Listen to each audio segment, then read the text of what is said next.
السلام علیکم ورحمۃ اللہ تعالی وبرکاتہ۔ الحمد للہ الذی ابدع الافلاک والارضین، والصلاة والسلام علی من کان نبیا وآدم بین الماء والطین، وعلى آلہ واصحابہ اجمعین۔ اما بعد، فاعوذ باللہ من الشیطان الرجیم، بسم اللہ الرحمن الرحیم۔ یا ایھا الذین آمنوا توبوا الی اللہ توبۃ نصوحا۔ صدق اللہ مولانا العظیم وصدق رسوله النبی الامین المکین المکین الکریم، ونحن على ذلك لمن الشاہدین والشاکرین، والحمد للہ رب العالمین۔ آئیے نہایت ہی عقیدت و محبت کے ساتھ دونوں عالم کے مالک و مختار، رحمت عالم نور مجسم صلی اللہ علیہ وسلم کی بارگاہ اقدس میں درود و سلام کا نذران عقیدت پیش کرے اور پڑھے باواز بلند۔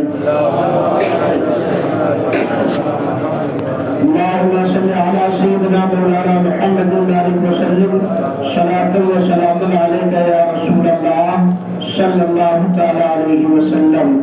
ایک بار اور نبی اور آل نبی پر درود پڑھیں۔ صلی اللہ علی نبی وآلہ صلی اللہ تعالی علیہ وسلم، صلاۃ و سلام علیک یا رسول اللہ صلی اللہ تعالی علیہ وسلم۔ اعلیٰ حضرت عظیم البرکت مجدد دین و ملت الشاہ امام احمد رضا خان محدث بریلوی علیہ رحمت و رضوان آقا کی بارگاہ میں اس طرح خراج عقیدت پیش کرتے ہیں کہ سب سے اعلیٰ و اولیٰ ہمارا نبی، سب سے اعلیٰ و اولیٰ ہمارا نبی، سب سے بالا و والا ہمارا نبی، سب چمک والے اجلوں میں چمکا کیے، سب چمک والے اجلوں میں چمکا کیے، اندھے شیشوں میں چمکا ہمارا نبی۔ کون دیتا ہے دینے کو منہ چاہیے، کون دیتا ہے دینے کو منہ چاہیے، دینے والا ہے سچا ہمارا نبی، دینے والا ہے سچا ہمارا نبی۔ سارے اونچوں میں اونچا سمجھیے جسے، سارے اونچوں میں اونچا سمجھیے جسے، ہے اس اونچے سے اونچا ہمارا نبی۔ سارے اچھوں میں اچھا سمجھیے جسے، سارے اچھوں میں اچھا سمجھیے جسے، ہے اس اچھے سے اچھا ہمارا نبی۔ سبحان اللہ، کہ اپنے نبی کی بات ہو رہی ہے۔ سارے اچھوں میں اچھا سمجھیے جسے، ہے اس اچھے سے اچھا ہمارا نبی۔ اور جس کے تلووں کا دھوون ہے آب حیات، جس کے تلووں کا دھوون ہے آب حیات، ہے وہ جانے مسیحا ہمارا نبی۔ غمزدوں کو رضا مژدہ دیجے کی ہے، غمزدوں کو رضا مژدہ دیجے کی ہے، بے کسوں کا سہارا سب سے اعلیٰ و اولیٰ، سب سے بالا و والا۔ یہ پاک ہے اللہم صلی علی سیدنا مولانا محمد وآلہ وسلم، صلاۃ و سلام علیک یا رسول اللہ صلی اللہ تعالی علیہ وسلم۔ عزیزان ملت اسلامیہ، آج آپ کے سامنے میں نے جس آیت کریمہ کی تلاوت کا شرف حاصل کیا ہے اس کا تعلق توبہ سے ہے۔ آج میں نے اپنی تقریر کا موضوع توبہ رکھا ہے۔ اس کی وجہ یہ ہے کہ آج 28 شعبان المعظم ہے، کل 29 شعبان المعظم ہے۔ کل اگر چاند نکل گیا تو کل ہی سے مغرب کے بعد سے رمضان المبارک شروع ہو جائے گا۔ رمضان المبارک کے استقبال کے لیے آپ کو کیا کرنا ہے؟ سب سے پہلے اپنے دل کی گندگی کو صاف کرنا ہے، اس لیے کہ آج ہمارا یہ تجربہ اور مشاہدہ ہے کہ کوئی گندی پڑی چیز کوئی انسان اسے اٹھانا اپنے پاس رکھنا پسند نہیں کر سکتا، تو پھر ہم گندا دل لے کے رمضان المبارک کا کیسے استقبال کر سکتے ہیں؟ دل کے زندگیوں کو بسا کے پھر ہم رمضان کے روزے کیسے رکھیں گے؟ یاد رکھنا، جب دل صاف ہوگا، گناہوں سے آپ کا دل بری ہوگا، اس وقت آپ کے دل کو اطمینان بھی ملے گا، روزے کا لطف بھی ملے گا، تراویح کا مزہ بھی آپ کو آئے گا۔ اس لیے میں آج آپ کے سامنے کچھ باتیں ایسی رکھ دینا چاہتا ہوں۔ یہ جمعہ کا دن بڑی مقبولیت کا دن ہوا کرتا ہے، اور خاص کر یہ جمعہ کے جو نماز اور خطبے کا جو وقت ہوتا ہے، یہ بڑی مقبولیت کا وقت ہوتا ہے۔ ہمارے بزرگ فرماتے ہیں کہ اس درمیان اگر دعائیں کی جائیں تو اللہ تبارک و تعالیٰ ان دعاؤں کو رد نہیں کرتا ہے۔ سبحان اللہ۔ تو آج اللہ نے اگر ہمیں زندگی عطا فرمائی ہے اور رمضان المبارک کے آنے سے پہلے پہلے اگر ہمیں یہ موقع عنایت فرمایا ہے کہ اے میرے بندو، خبردار، اب بھی وقت ہے، میری بارگاہ میں سچی توبہ کر لو، میں تمہارے گناہوں کو معاف فرما دوں گا۔ پروردگار عالم کا فرمان عالی شان ہے، یا ایھا الذین آمنوا توبوا الی اللہ توبۃ نصوحا، کہ اے ایمان والو، اللہ کی بارگاہ میں سچی توبہ کر لو، ایسی توبہ کہ جس توبہ کو کرنے کے بعد پھر گناہوں کا تصور بھی ذہن میں نہ آئے، پھر گناہوں کی طرف تم پلٹ کے نہ دیکھو۔ حضرت عمر فاروق رضی اللہ تعالیٰ عنہ سچی توبہ کے تعلق سے فرماتے ہیں کہ سچی توبہ وہ ہے کہ بندہ ایک مرتبہ جب سچی توبہ کر لے پھر گناہوں کی طرف اس طرح پلٹ کے نہ جائے جس طرح ایک مرتبہ تھن سے دودھ نکل جاتا ہے، پھر اگر اس کو اس میں واپس کیا جائے تو واپس نہیں ہو سکتا۔ اسی طرح بندہ اگر سچے دل سے توبہ کر لے پھر وہ گناہوں کے قریب نہ جائے تو سمجھ لینا کہ آپ کی توبہ سچی ہے۔ صرف منہ پہ تماچا مار لینا اور اللہ اللہ کر لینا یہ توبہ نہیں ہے۔ حدیث پاک میں ہے، آقا نے ارشاد فرمایا الندامۃ والتوبہ، یعنی گناہوں پہ نادم ہو جانا، گناہوں پہ شرمندہ ہو کے پروردگار عالم کی بارگاہ میں عریضہ پیش کرنا یہ توبہ ہے۔ عزیزان ملت اسلامیہ، آپ کو سچی توبہ اس لیے کرنا ہے کہ اس لیے کہ رمضان المبارک کا مہینہ آ رہا ہے، بڑی عظمتوں اور برکتوں والا مہینہ آ رہا ہے۔ اس مہینے کے اندر ہمیں سچے طور پر اللہ کی عبادت کرنا ہے، دنیا کو دکھانے کے لیے نہیں بلکہ پروردگار عالم کو راضی کرنے کے لیے۔ یاد رکھنا، اگر آپ نے آج ہی سے یہ عہد کر لیا کہ اب ہم گناہوں کے قریب نہ جائیں گے، آج کے بعد ہم گناہوں کی طرف پلٹ کے نہ دیکھیں گے، آج ہی سے آپ کی زندگی کی معراج شروع ہو جائے گی، آپ کی زندگی کی کامیابی شروع ہو جائے گی۔ اس لیے کہ گناہ کرنے میں انسان کو وقتی طور پر لذت تو مل جاتا ہے لیکن دل کو اطمینان نہیں ملتا۔ آپ دیکھ لیں، جو بھی کرائم کرنے والے ہیں، جن کا تعلق کرائم سے ہے، جو لوگ گنہگار ہیں، مجرم ہیں، آپ دیکھیں ان کے دل کو سکون کبھی نہیں ملتا ہے۔ دنیا کی لذتوں سے وہ وقتی طور پر آشنا ہو سکتے ہیں، دنیا کی لذتوں کو وقتی طور پر محسوس کیا جا سکتا ہے لیکن دل کو سکون نہیں مل سکتا۔ دل کا سکون کہاں ملے گا؟ یہ قرآن نے کہا ہے، الا بذکر اللہ تطمئن القلوب، کہ اے لوگوں سنو، دل کا سکون چاہتے ہو تو اللہ کا ذکر کیا کرو۔ دل کا سکون یہ اللہ کے ذکر میں ہے۔ اب اپنے آپ کو گناہوں کے، اپنے دل کے اندر جو گناہوں کی گندگیاں وسیع ہیں ان کو ہٹا کے اللہ کے ذکر کو بسانا ہے، تب آپ کی زندگی چین و سکون والی ہوگی، تب آپ کی زندگی عزت و وقار والی ہوگی۔ اور میں نہیں کہتا، میں تو صرف آپ کے سامنے اپنے نبی کا فرمان سنا دیتا ہوں۔ سبحان اللہ۔ آؤ دیکھو، یہ صحیح سنن ابن ماجہ شریف حدیث پاک کی مشہور زمانہ کتاب ہے۔ اس کتاب کے اندر کتاب الزہد میں یہ حدیث پاک موجود ہے۔ میرے آقا ارشاد فرماتے ہیں، التائب من الذنب کمن لا ذنب لہ، اے لوگوں سنو، گناہوں سے توبہ کرنے والا ایسا ہو جاتا ہے گویا اس نے گناہ ہی نہ کیا۔ سبحان اللہ۔ لیکن شرط وہی ہے، صرف زبان سے استغفر اللہ توبہ توبہ کر لینا یہ توبہ نہیں ہے۔ حضرت امام غزالی رحمت اللہ علیہ نے توبہ کی کئی کیٹگریاں، کئی منزلیں، کئی اس کے جو ہے مراتب بیان کیے ہیں۔ اصلی توبہ وہی ہے کہ ایک مرتبہ بندہ جس گناہ کو کر چکا ہے، اب توبہ کا معاملہ یہ ہے کہ اب سچے دل سے توبہ کر لے کہ اب اس گناہ کی جانب ہمیں پلٹ کے بھی نہیں جانا ہے۔ عزیزان ملت اسلامیہ، توبہ کا تعلق آپ کو سمجھانے کے لیے بتا رہا ہوں۔ دو چیزوں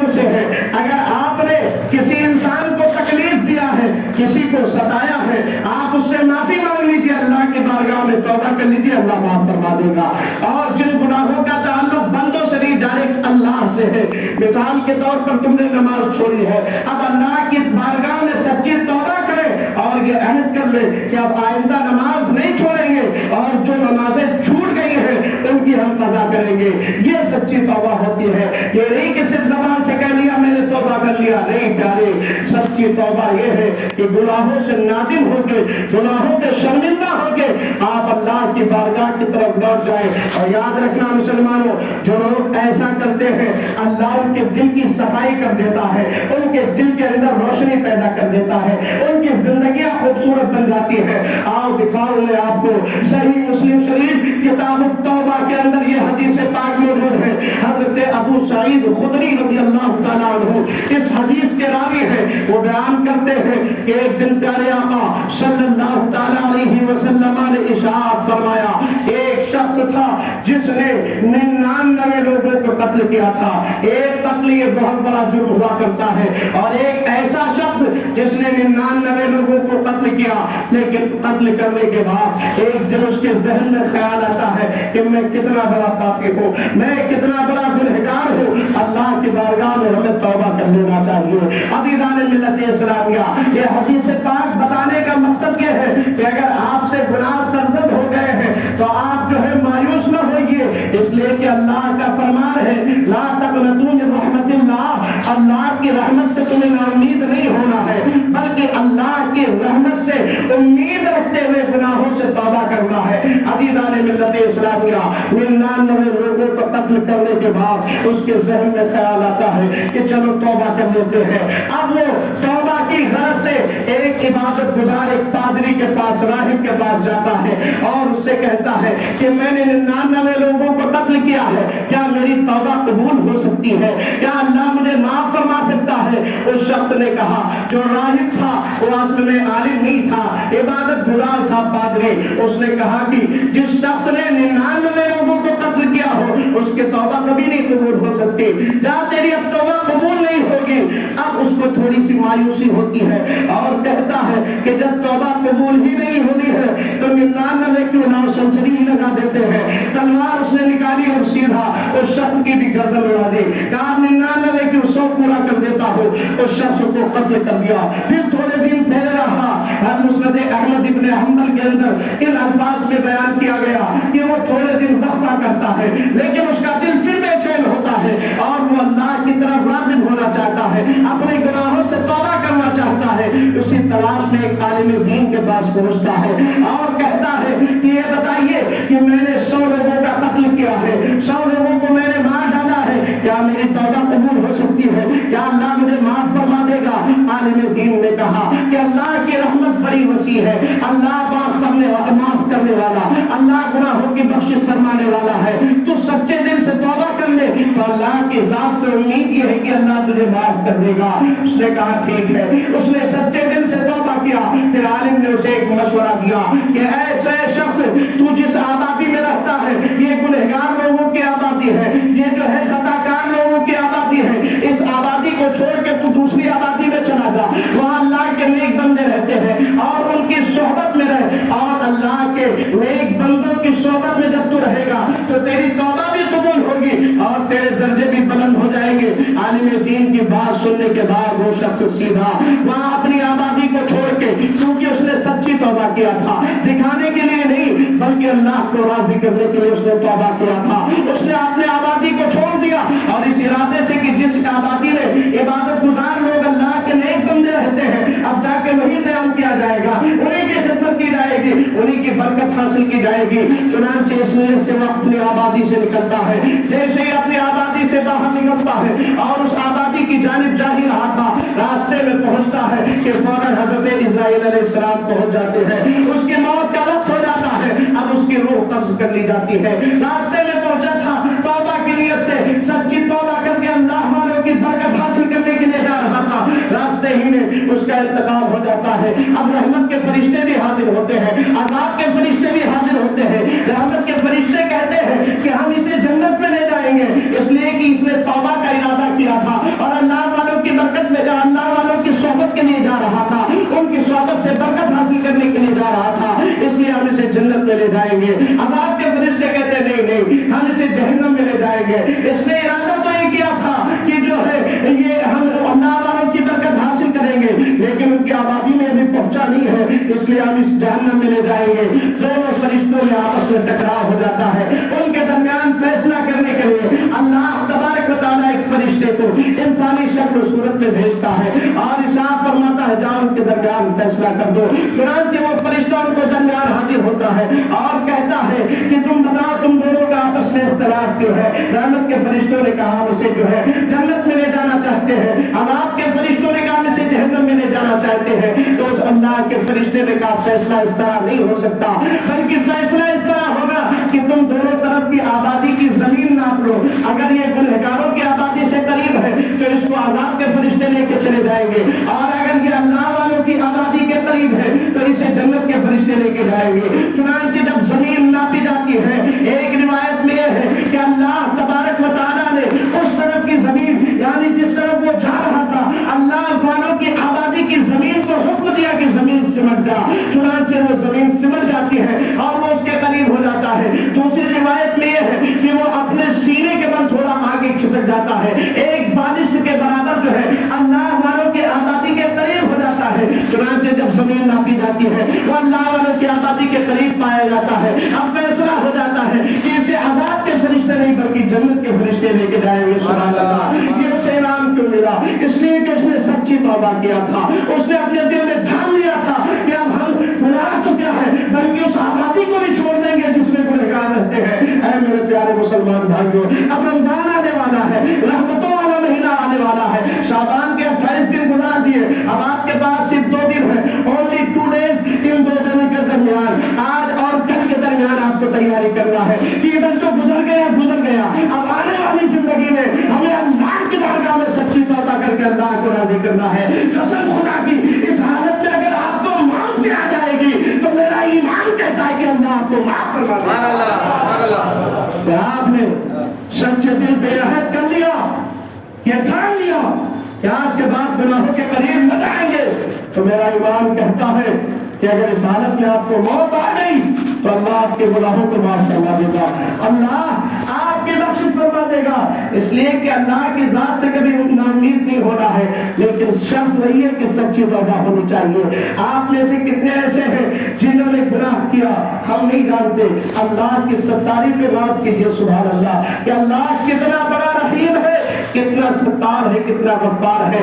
آج ہم اگر کسی کو ایک تماشا مار دیں پوری دنیا میں یہ بات پھیل جائے گی, لیکن اللہ کی بارگاہ میں بار بار نافرمانی کر رہے ہیں, اللہ کے حکم کو جو ہے بار بار ہم ٹھکرا رہے ہیں, اس کے باوجود اللہ ہمارے گناہوں پہ پردہ رکھا ہوا ہے. آج حالت تو یہ ہے انسانوں کی, اگر ان کے عیبوں کو ظاہر کر دیا جائے لوگ ان سے بدبو محسوس کریں گے, نفرت محسوس کریں گے, کوئی کسی کے قریب نہ جائے گا. حالت یہ ہے, لیکن اللہ کی ستاری پہ قربان جاؤ کہ اللہ نے ہمارے گناہوں پہ کس قدر پردہ رکھا ہوا ہے, ہمارے گناہوں کو کس قدر چھپائے ہوئے ہے. اس لیے موقع ہے پیارے مسلمان بھائیوں کہ اللہ نے اگر چھپایا ہے تو آپ دنیا کے سامنے بھی چھپ جائیے سچے دل سے. میں یہ نہیں کہتا کہ مسجد میں آ کے منبر پہ بیٹھ کے امام صاحب کا ہاتھ پکڑ کے توبہ کیجیے, توبہ کا تعلق ڈائریکٹ اللہ سے. سبحان اللہ. رات کی تاریکی میں مصلی بچھائیے, 2 رکعت نماز نہ ادا کیجیے, آپ نے آنکھوں سے آنسو گرائیے, یہ آنکھوں سے گرنے والے آنسو اللہ کی جہنم کی آنکھ کو بجھا دیتے ہیں.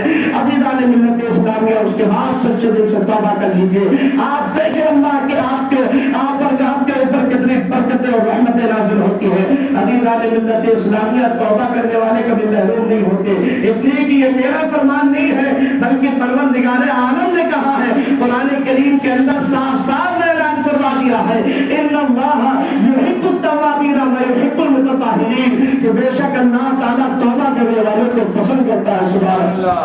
اللہ توبہ کرنے والوں کو بھی پسند کرتا ہے اور صفائی ستھرائی رکھنے والوں کو بھی پسند کرتا ہے. اس لیے آپ کو اپنے ظاہر کو بھی سنوارنا ہے. جس طرح ہم اپنے کپڑوں کو گندے کپڑوں کو نہیں پہنتے ہیں, اس طرح ہم اپنے دل کے اندر کوئی گندگی نہیں لینا چاہیے. جس طرح ہم کپڑوں کو صاف کر کے ان کو پریس کر کے استری کرا کے چمکدار پہنتے ہیں, اسی طرح اپنے دل کی گندگیوں کو دور کر کے اللہ اللہ کی بارگاہ میں چمکتا ہوا دل پیش کرنا چاہیے. آپ ایک مرتبہ میرے پیارے میرے مسلمان بھائیوں آپ اپنے چھوٹے بھائی کی ایک بار بات مان تو لیجیے, کم سے کم ایک بار سچی توبہ کر کے اللہ کی بارگاہ میں آپ پہنچیے, پھر دیکھنا آپ کے دل کو کتنا اطمینان ملتا ہے. سچی توبہ کر کے آپ اللہ کی بارگاہ میں سجدہ ریز ہو جائیے, دیکھیے آپ کی دل کی دنیا کیسے بدلتی ہے. اس لیے کہ اللہ نے بڑے بڑے مجرموں کو معاف کیا ہے, بڑے بڑے گنہگاروں کو معاف کیا ہے. بلکہ میں آپ کو بتاؤں کسی کو معاف نہیں کیا ہے, بلکہ کتنے ایسے مجرم ہیں جنہیں معاف کر کے اللہ نے انہیں ولایت عطا فرما دی ہے, اللہ نے انہیں اپنا محبوب بنا دیا ہے. کتاب کا نام ہے نزہۃ النوازل فی احوال الاکابر. اس کتاب کے اندر ایک بڑی پیاری روایت موجود ہے کہ حضرت موسیٰ علیہ السلام کے زمانے میں ایک مرتبہ قحط سالی پڑ گئی, سوکھا پڑ گیا, پینے کے لیے لوگوں کے پاس پانی نہیں ہے, کھانے کے لیے غلہ مہیا نہیں ہے, بہت پریشان تھے لوگ. اسی پریشانی کے عالم میں حضرت موسیٰ علیہ السلام کی بارگاہ میں حاضر ہوتے ہیں, عرض کرتے ہیں اللہ کے نبی آپ کا لقب کلیم اللہ ہے, آپ تو اللہ سے ڈائریکٹ باتیں کر لیا کرتے ہو, آپ اللہ کی بارگاہ میں جو ہے دعا فرمائیے کہ اللہ ہمارے اوپر باران رحمت نازل فرما دے. ہمارے بچے پیاس کے لیے تڑپ رہے ہیں, ہمارے جانور پانی کے لیے جو ہے پانی کے پیاس کی شدت میں مر رہے ہیں. آپ اللہ کے نبی ہیں, آپ اللہ کے رسول ہیں, آپ اللہ کی بارگاہ میں جو ہے دعا کیجیے کہ اللہ بارش نازل فرما دے. حضرت موسیٰ علیہ السلام نے ارشاد فرمایا ٹھیک ہے, آج نہیں کل ایک کھلے میدان میں ہم سب لوگ مل کے اللہ کی بارگاہ میں دعا کریں گے, یقیناً اللہ دعا قبول فرمائے گا. چنانچہ دوسرے دن حضرت موسیٰ علیہ السلام 70,000 بنی اسرائیل کے لوگوں کو لے کے ایک میدان میں حاضر ہوتے ہیں. 70,000 لوگوں کا مجمع تھا. اس کے بعد حضرت موسیٰ علیہ السلام نے بارگاہ خداوندی میں دست دراز کیے اور کہا پروردگار عالم اللہم استقا غیثک وانشر علینا رحمتک وارحمنا. اے پروردگار عالم تو ہم پہ باران رحمت نازل فرما دے, اے اللہ تو ہم پہ رحمت کی ہوائیں چلا دے, اے اللہ تو ہم پر رحم فرما دے. حضرت موسیٰ علیہ السلام نے بڑے ہی خشوع اور خضوع کے ساتھ اللہ کی بارگاہ میں دعا کی, لیکن قبولیت کے کوئی آثار نظر نہ آئے. پھر سجدے میں گر جاتے ہیں اور کہتے ہیں اے پروردگار عالم تیرا کیا معاملہ ہے, جب بھی میرے آواز دیا تو نے جو ہے میری دعا کو قبول فرمایا ہے. اس لیے کہ ہر نبی مستجاب الدعوات ہوتا ہے, جو نبی دعا کر دے اللہ اس کی دعا کو قبول فرماتا ہے. حضرت موسیٰ کرتے ہیں پروردگار عالم ہر بار تو میری دعا کو قبول فرماتا تھا, لیکن آپ قبولیت کے کوئی آثار نظر نہ آئے. اے پروردگار عالم معاملہ کیا ہے؟ تو غیب سے آواز دی جاتی ہے کہ اے موسیٰ تمہاری محفل میں ایک ایسا شخص ہے جو 40 سال سے مسلسل میرے گناہوں کا استعمال ہے, 40 سال سے میری نافرمانی کر رہا ہے, 40 سال سے گناہوں میں ڈوبا ہوا ہے. اس شخص کی نحوست کی وجہ سے تمہاری دعا نہیں قبول ہوئی ہے. آپ پہلے اس کو اپنے محفل سے نکالیے, پھر اس کے بعد تمہاری دعا قبول ہوگی. اس کے بعد حضرت موسیٰ علیہ السلام نے بنی اسرائیل کے درمیان اعلان فرما دیا کہ اے لوگوں سنو, جو 40 سال سے لگاتار پروردگار عالم کی نافرمانی کر رہا ہے, جو 40 سال سے لگاتار گناہوں کا ارتکاب کر رہا ہے, وہ ہماری محفل سے نکل جائے. اب اس کی نحوست کی وجہ سے ہماری دعا قبول نہیں ہو رہی ہے. اللہ اکبر. حضرت موسیٰ علیہ السلام کے اعلان کے کلمات جب اس گنہگار کے کانوں سے ٹکرائے, اب وہ گھبرا گیا, اس کے اوپر لرزہ طاری ہو گیا, اس کا جسم تھر تھر کانپنے لگا اور پھر ہی دل میں سوچنے لگا کہ اگر آج محفل سے نکلتا ہوں سارے قوم کے اندر مسلح ہو جاؤں گا, 70,000 لوگ جان جائیں گے کہ وہ منحوس میں ہو جس کی وجہ سے دعا قبول نہیں ہو رہی تھی, جس کی وجہ سے بحثانی پڑ گئی تھی. اور اگر نہیں نکلتا ہو تو اللہ تعالیٰ نے رحمت نازل نہیں فرمائے گا, پھر میں بھی پیاس کے لیے مر جاؤں گا, میرے بچے میرے خاندان والے بھی مر جائیں گے. اب وہ کشمکش میں ہے, اس پریشانی کے عالم میں وہ سوچ رہا ہے کروں تو کیا کروں, اگر نکلوں گا تو قوم کے درمیان رسوا ہو جاؤں گا, اور اگر نہیں نکلتا ہوں تو بارش نازل نہیں ہو رہی ہے. اب اس کے ذہن میں خیال آتا ہے کہ چلو جس پروردگار عالم کو 40 سال سے ناراض کیا ہے آج اسی کو راضی کرتے ہیں. اسی بے کسی کے عالم میں اس نے پروردگار عالم کے بارگاہ میں عریضہ پیش کیا, اے پروردگار عالم یہ ٹھیک ہے میں گنہگار ہوں, میں خطا کار ہوں, میں سیاکار ہوں, میں مسلسل 40 سال سے تیری نافرمانی کر رہا ہوں, لیکن اے میرے پروردگار عالم تو ستار ہے, تو غفار ہے, آج مجھے معاف بھی فرما دے اور میرا پردہ بھی رکھ لے. اے پروردگار عالم آج سچے دل سے تیری بارگاہ میں توبہ کرتا ہوں, آج مجھے معاف کے قریب نہ جاؤں گا، آج کے بعد میں گناہوں کے کبھی قریب نہ جاؤں گا، کبھی گناہوں کی طرف پلٹ کے نہ دیکھوں گا۔ وہ اللہ کے بارگاہ میں رو رہا ہے، گر گرا رہا ہے، ابھی وہ رو ہی رہا تھا، گر گرا ہی رہا تھا کہ اچانک آسمان پہ بادل آتے ہیں اور جھماجھم بارش کی شروعات ہو جاتی ہے۔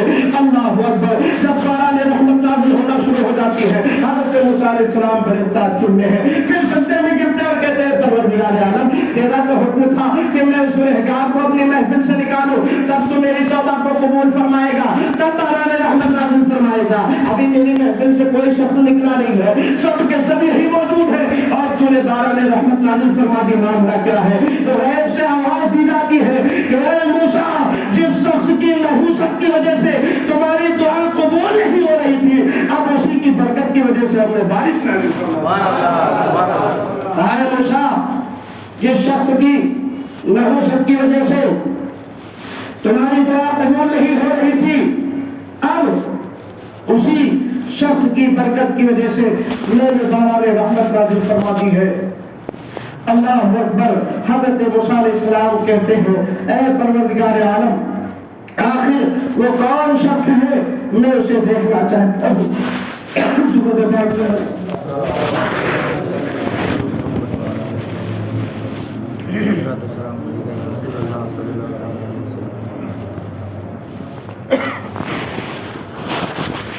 صلی اللہ علیہ وسلم، صلی اللہ علیہ وسلم، صلاۃ و سلام علیک یا رسول اللہ صلی اللہ علیہ وسلم۔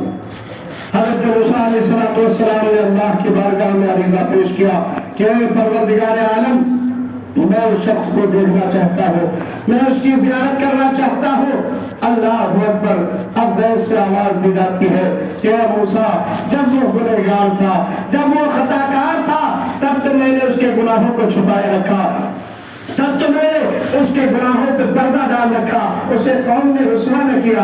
اب تو وہ گناہوں سے توبہ کر کے میرا جو ہے محبوب بن گیا ہے، اب میں اسے کیسے قوم کے ذریعے ظاہر کر سکتا ہوں؟ تمہارا کام ہو گیا، تمہیں بارش چاہیے تھی، میں نے بارش نازل فرما دی، اب تم واپس چلے جاؤ۔ چنانچہ اللہ نے 70,000 بنی اسرائیل کے درمیان اس گناہ سے توبہ کرنے والے کی برکت سے بارش بھی نازل فرمائی اور اسے قوم میں رسوا بھی نہیں ہونے دیا۔ اب میں آپ سے گزارش کرتا ہوں کہ آپ کی اس نور مسجد میں جتنے لوگ بیٹھے ہوئے ہیں، وہ بھی اپنی اپنی جگہ پہ بیٹھ کے سچے دل سے اللہ کی بارگاہ میں توبہ کر لے۔ قسم خدا کی، یہ قبولیت کا وقت ہے، اللہ آپ کے گناہوں کو بھی معاف فرمائے گا، آپ کے درجات کو بھی بلند فرمائے گا، اس لیے کہ اللہ کی ذات وہ ہے، اللہ کسی کو رسوا نہیں فرماتا ہے، بلکہ گناہوں سے توبہ کرنے کا تعلق یہ بندوں سے نہیں ہے بلکہ پروردگار عالم سے ہے۔ عزیزان ملت اسلامیہ، کسی دنیا دار کے سامنے اگر تم کسی چیز کی فرمائش کرو گے تو یقیناً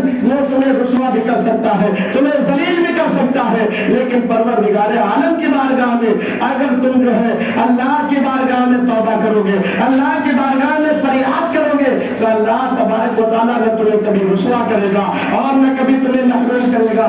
اس لیے اب بھی وقت ہے، یہ رمضان المبارک کی مبارک ساعتیں آنے والی ہیں جن کی خوشبو ہم محسوس کر رہے ہیں، ان کے آنے سے پہلے اپنے دل کی صفائی کر لیجئے، پروردگار عالم کی بارگاہ میں رو رو کے گر گرا کے سچے دل سے توبہ کر لیجئے، اللہ آپ کے گناہوں کو بھی معاف فرما دے گا۔ کتنا کریم ہے میرا پروردگار عالم کہ جب وہ کسی پر رحم فرماتا ہے تو گنہگار کو ولی بنا دیتا ہے، جب وہ معاف کرنے پہ آتا ہے تو بڑے بڑے گنہگار خطا کاروں کو اپنا قریبی بنا لیتا ہے۔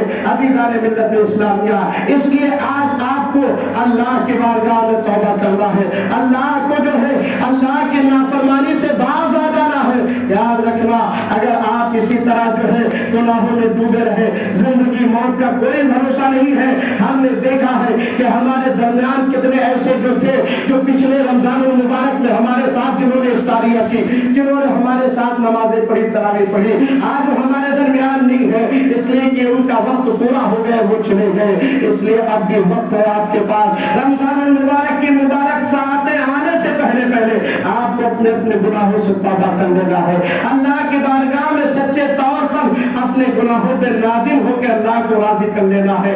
اگر آپ نے سچے دل سے توبہ کر لیا تو آپ کو اللہ بھی معاف فرمائے گا اور اللہ اپنا محبوب بنا لے گا، اس لیے کہ پروردگار عالم نے کہا ہے ان اللہ التوابین ویحب المتطہرین کہ بے شک اللہ توبہ کرنے والوں کو پسند کرتا ہے، اللہ صفائی ستھرائی والوں کو پسند کرتا ہے۔ جس طرح رمضان المبارک میں آپ پر نمازیں فرض ہے، اسی طرح اور دنوں میں بھی نمازیں فرض ہے۔ یہ اور بات ہے، نماز رمضان میں فضیلتیں زیادہ ہے، رمضان میں ثواب زیادہ ہے، لیکن فرائض سے آپ کو کبھی بھی چھٹکارا نہیں مل سکتا۔ آپ کو فرض جو نمازیں ہیں وہ انسان زندگی کے جب سے آپ بالغ ہوئے اور مرنے تک ہر وقت کی نماز آپ کو ادا کرنا ہے۔ دعا ہے کہ رب قدیر ہم سب کو سچے دل سے توبہ کرنے کی توفیق عطا فرمائے، ہم سب کو گناہوں سے دور رہنے کی توفیق عطا فرمائے، ہم سب کو پنج وقتہ نماز باجماعت پڑھنے کی توفیق عطا فرمائے۔ استغفر اللہ